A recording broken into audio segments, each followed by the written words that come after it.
সামনে ক্রিসমাস, তাই ভাবলাম আজকে একটা সহজ চকলেট কেক বানানো দেখাই। চকলেট কেকটা বানানোর জন্য আমি 10 টাকা দামের 8টা অরিও বিস্কুট প্যাকেট নিয়ে নিয়েছি। এবারে আমি প্রত্যেকটা বিস্কিটের মাঝে সাদা অংশটা ছুরির সাহায্যে আলাদা করে নেব। এরপর বিস্কিটগুলোকে মিক্সিং জারে দিয়ে গুঁড়ো করে নেব।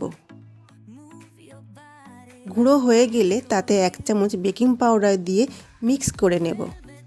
বিস্কিটের গুঁড়োর মধ্যে 1.5 কাপ মতো দুধ মিশিয়ে ব্যাটার তৈরি করে আলাদা করে রাখা বিস্কিটের সাদা ক্রিমটা দিয়ে আবারও মিশিয়ে কেকের ব্যাটারটা পুরোপুরি রেডি করে নেব। এরপর একটা কেকের মোল্ড নিয়ে তাতে রিফাইন্ড অয়েল ব্রাশ করে নেব। এরপর মোল্ডের শেপে একটা কাগজ কেটে বসিয়ে দিয়ে আবারও তেল ব্রাশ করে নেব, যাতে কেকটা বেক হয়ে যাওয়ার পর সহজে উঠে যায়।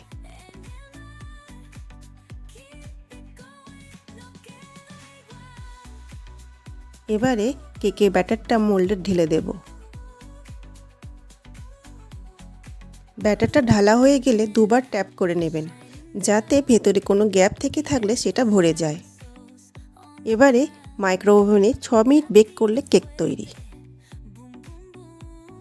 যতক্ষণ কেক তৈরি হচ্ছে ততক্ষণে কেকের উপর চকলেটের ক্রিমটা বানিয়ে নিই। এর জন্য ডেয়ারি মিল্ক ক্যাডবেরি নিয়ে সেটাকে গরম জলে গলিয়ে নেব। আমি এখানে 100 টাকার ক্যাডবেরি ব্যবহার করেছি। ক্যাডবেরি গলে গেলে একটা বাউলে ঢেলে তাতে 5 চামচ মতো দুধ দিয়ে চকলেটের ক্রিম তৈরি করে নেব।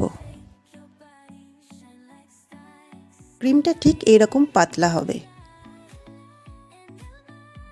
এবারে কেকটাকে উল্টো করে রেখে কাগজটা তুলে নিয়ে চকলেটের ক্রিমটা উপর দিয়ে সমান করে ঢেলে দেব।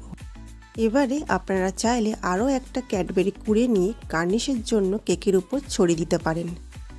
এরকম আরও দারুণ রান্না দেখার জন্য আমার চ্যানেলটিকে অবশ্যই সাবস্ক্রাইব করবেন।